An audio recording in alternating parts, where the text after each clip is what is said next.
Okay. All right. So let's look at R now. And I have a separate shell file for classification. Okay, I'm going to start clean.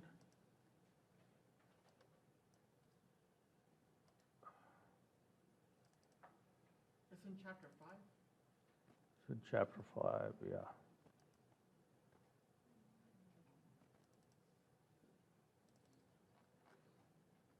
So -2. Oh, well, let's get rid of these. I will.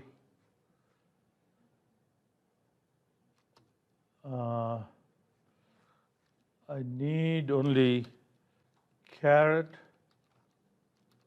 and gains for now. Okay. So we will add other libraries as we go along. Okay.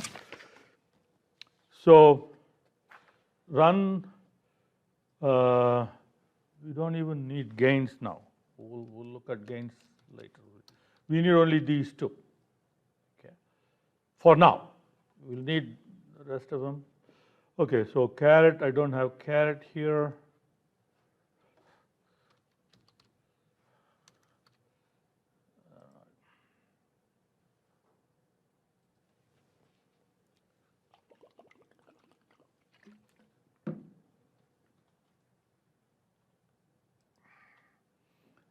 Okay. Now that matrix that we saw here, so this is called confusion matrix. Okay. So, very innovative name, I guess. Okay. So now we need to read the data and we'll call it owner.df. So this is the riding lawnmower data. So this is a very tiny data, 24 observations. We'll be using this data set for, use it as an example for all the models as we work through it.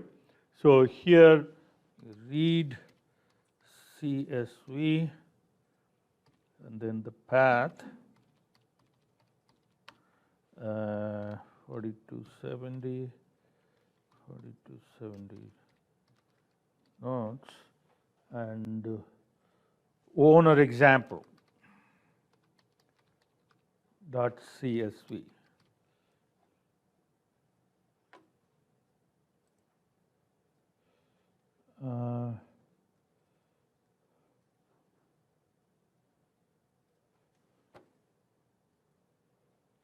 Okay, so I need the data files here.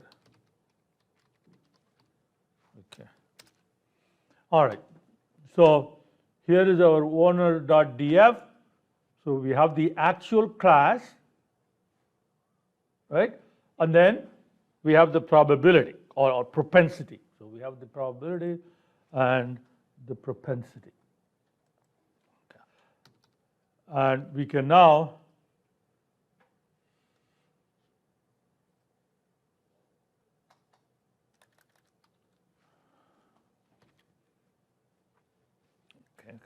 so the confusion matrix, okay, there is a function called confusion matrix, and that's part of caret. Okay. Now, confusion matrix, we need to provide predicted class and the actual class. Predicted class and actual class. But we don't have predicted class. Right? What we have is probabilities. Okay? So we need to then set up a predicted class first. So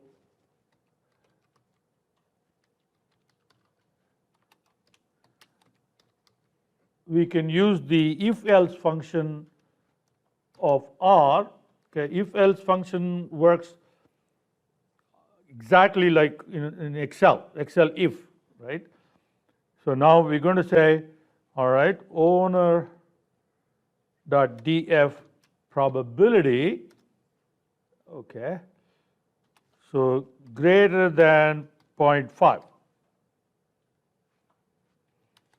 Okay, so we say owner. Otherwise, non-owner. Okay.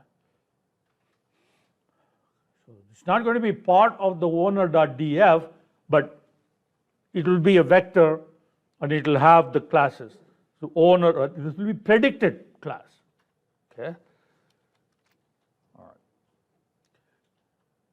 All right. So we can get the predicted class. So pred class, right? But confusion matrix requires these columns to be factor. So we have to say as factor.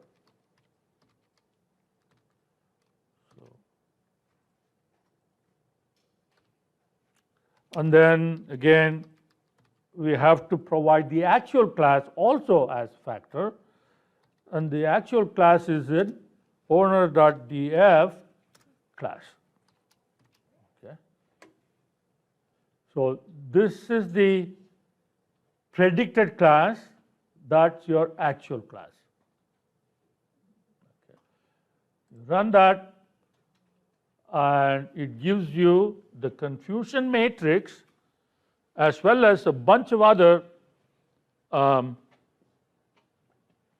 statistics. Okay. So here is our confusion matrix, okay, which is what we had here in Excel. Right. Oh, we haven't done it in Excel yet. Okay. Well, we have it in the PowerPoint. Okay, so there it is. Okay. Now we have the accuracy, which is 0.875, which is what we saw here, 0.875. Okay. And of course, 1 minus that will be our error rate. And then it gives you a whole bunch of statistics that are important statistics that we can compute from the confusion matrix. Okay.